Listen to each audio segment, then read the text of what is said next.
All right, welcome back. Let's try to reconnect with Dr. Mali. I said she is the acting CEO of the South African Languages Board, and she joins me now live from our studios in Pretoria. Dr. Mali, good afternoon to you. Thank you so much for coming through.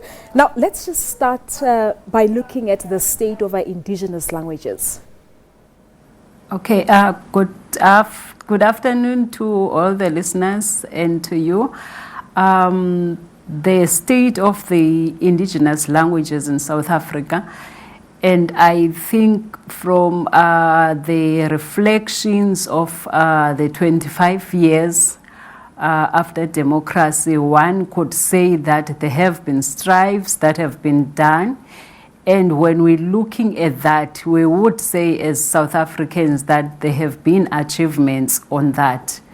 We know that from 1996,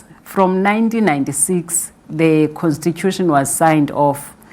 But when we link that to 1976, the massacre, we know that it all started about Afrikaans as a language which was made a language of teaching, which left scars and pains to South Africans.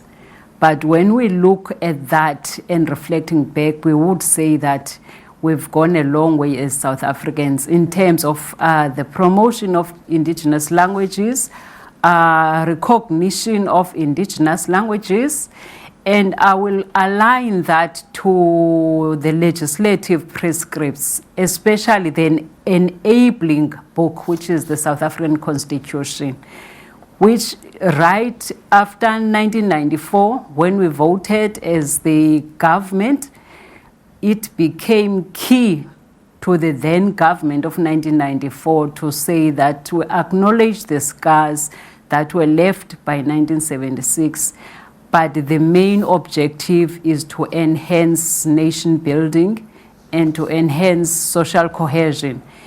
Hence the enactment of the Pan-South African Language Board Act in 1995. Yeah. So that was on itself to say that we want to push for the agenda of development of the indigenous languages. And earlier this year, the Language Board released, I think it was a comprehensive report really on the Use of Official Languages Act 12 of 2012, wherein there's an obligation here on the state to take some practical and perhaps positive measures to elevate the status and advance the use of languages. 3 months later, how are things looking after that report was released? I must say that the report was published earlier this year, and by then our board, that is the PANSALB board, was just been appointed in April.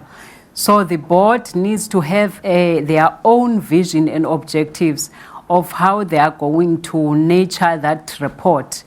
But as we stand, the report did reflect the implementation or the lack thereof of the implementation of the Use of Official Languages Act of 2012.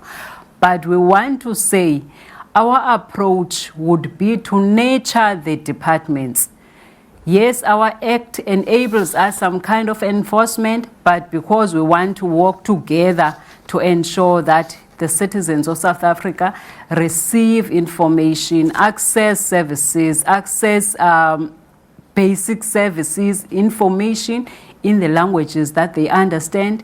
We will work together with the departments, those that didn't have any language policy and those that felt like that they have the paperwork in terms of the policy, but they do not have the way or the resources to ensure that they implement the policies. All right, Dr. Mali, time constraints. I'm afraid we have to leave it at this, but thank you so much for coming through, Dr. Nomfundo Mali. She is the acting CEO at PANSALB, talking to us about the state of our indigenous languages.